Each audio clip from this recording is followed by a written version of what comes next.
Opa! Hoje eu vou falar do maior golpe literário da década, o livro Fenômeno da Rede das Dancinhas, uma obra liberal na economia e conservadora nos costumes. Eu tô falando do É Assim Que Acaba, romance da americana Colleen Hoover, que foi originalmente publicado em 2016, mas que se beneficiou de um revival sem precedentes quando ele virou moda lá no TikTok, que o fez alçar ao topo dos livros mais vendidos não só no Brasil, dos Estados Unidos, mas também de vários outros países. Falando do Brasil especificamente, ele se tornou tão popular que ele figurou na liderança dos mais vendidos, não por um, mas por 2 anos consecutivos, 2022 e 2023. E eu não me espantaria se ele também despontasse na lista desse ano. Eu não consegui encontrar números específicos aqui no Brasil, mas ele já vendeu no mundo inteiro mais de 5 milhões de exemplares. Mas afinal, o que a gente vai ter no É Assim Que Acaba, então? A protagonista é a Lily Bloom, que é uma moça do Maine que não teve uma infância muito fácil, porque ela cresceu com um pai violento e uma mãe que ela considerava submissa. Ela via constantemente esse pai agredir a mãe dela, e a mãe sempre foi muito omissa em relação a isso. Só que a Lily, ela cresceu, ela conseguiu se virar na vida, e agora ela tá prestes a realizar o seu grande sonho, que é abrir uma floricultura na cidade de Boston, para onde ela acabou de se mudar. A história de fato vai começar então quando a Lily conhece um neurocirurgião residente chamado Riley, que é um tipão muito charmoso, ambicioso e galanteador, e os dois começam um relacionamento que a princípio é de sexo casual, já que ele não tá muito afim de se comprometer com algo mais sério, mas eventualmente eles se apaixonam e começam a namorar. Só que tudo que parecia alerta para trocadilho, um mar de rosas aqui para nossa jovem florista, vai acabar se tornando um pesadelo quando Riley se revela um agressor de mulheres. Tudo começa então como episódios isolados de suposto descontrole, em que Riley vai se tornar fisicamente violento contra Lily, só que as agressões gradualmente vão se tornar mais sérias e mais frequentes, e a partir de então a Lily se vê no impasse em que ela precisa processar aquela situação toda, enquanto também traça um paralelo com seu passado traumático, já que agora ela também está numa circunstância muito similar ao que ela presenciou lá na infância. As pessoas passam tanto tempo se perguntando por que as mulheres não vão embora? Onde estão as pessoas curiosas do porquê os homens serem violentos? Não é aí que deveria estar a culpa?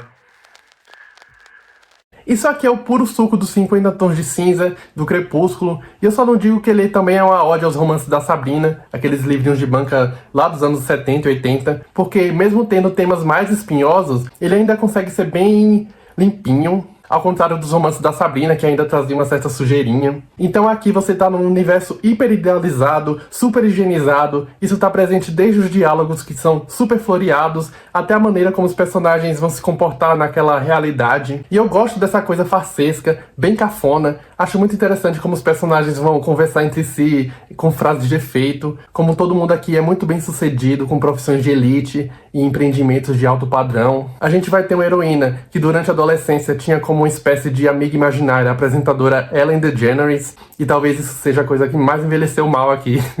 Ela escrevia cartas para Ellen DeGeneres contando seus problemas e as suas questões ali em casa. E aí ela se torna uma mulher de 25 anos que se infantiliza com um mantra tirado de um filme para criança. Enfim, são códigos muito bem estabelecidos dentro desse gênero, então eu não vejo muito sentido em criticar esses aspectos em particular. A Colleen Hoover vai tentar vender o peixe do Riley como um protótipo máximo do macho alfa, interessante e desejável. O Riley é a mitificação elevada, a quinta potência desse pretenso pauzão de ouro. Ele é um bad boy cheio de si, com muito sex appeal, toda mulher o deseja, mesmo ele não sendo, só mais um trocadilho, fluxo e sharing. Assim, no meio de tudo isso vai rolar também um triângulo amoroso envolvendo outro colega da Lily que ela conheceu na adolescência, que era um menino de rua e que também conseguiu vencer na vida. Mas voltando à minha experiência de leitura com esse livro. Esse aqui é um livro bem fetichista, até aí tudo bem. E o grande entreveiro dele vai ser essa tensão entre atração sexual e abuso. A gente então é constantemente convidado a embarcar nesse dilema de como que as pessoas que nós mais amamos também podem ser as que mais nos fazem mal. Porque ao mesmo tempo em que a nossa heroína está processando aquele casamento disfuncional dos pais dela, ela mesma se percebe numa dinâmica muito similar no seu próprio relacionamento. Sendo assim, a grande pergunta dramática dessa obra é: o que a Lily vai fazer sobre aquilo? E teoricamente é até uma ideia interessante, porque a gente vai ter uma heroína que vai precisar reencenar o seu trauma geracional como uma forma de expurgo, mas é aí que o negócio desanda um pouco. Não deveríamos sentir um desgosto maior pelos agressores do que pelas pessoas que continuam os amando? Pensa em todo mundo que passou por isso antes de mim, em todo mundo que vai passar por isso depois de mim. Será que todas nós pensamos nas mesmas coisas nos dias seguintes a uma agressão cometida pelas mãos de quem nos ama? Isso porque o livro defende uma individualização do peso social do seu tema, buscando então a saída romântica para aquela situação da violência doméstica. A própria Lily, ela vai afirmar como que aquele relacionamento é como uma droga para ela, que a faz muito mal, mas que ela não consegue se livrar dele. Ela vai fazer então às vezes da esposa vingativa lá do garoto exemplar, só que às avessas.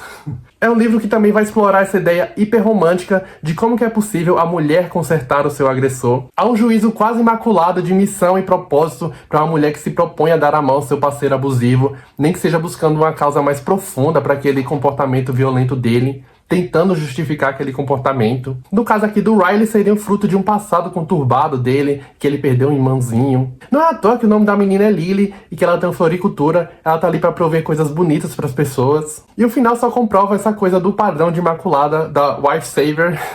Mesmo que assim que acaba, apresente uma pretensa resolução moral para aquela situação toda, o encerramento da trama vai dizer respeito somente ao campo dos afetos e nada além disso. A redenção da protagonista está simplesmente em conseguir perdoar o seu agressor e seguir em frente, enquanto que pro cara ele simplesmente vai perder a esposa. É um desfecho que acontece somente na esfera do privado. O que eu posso dizer sobre o Assim que Acaba é que é um romance que tá muito em sintonia com nossos tempos, porque como quase tudo que ganha destaque online hoje em dia, ele é bem descompensado.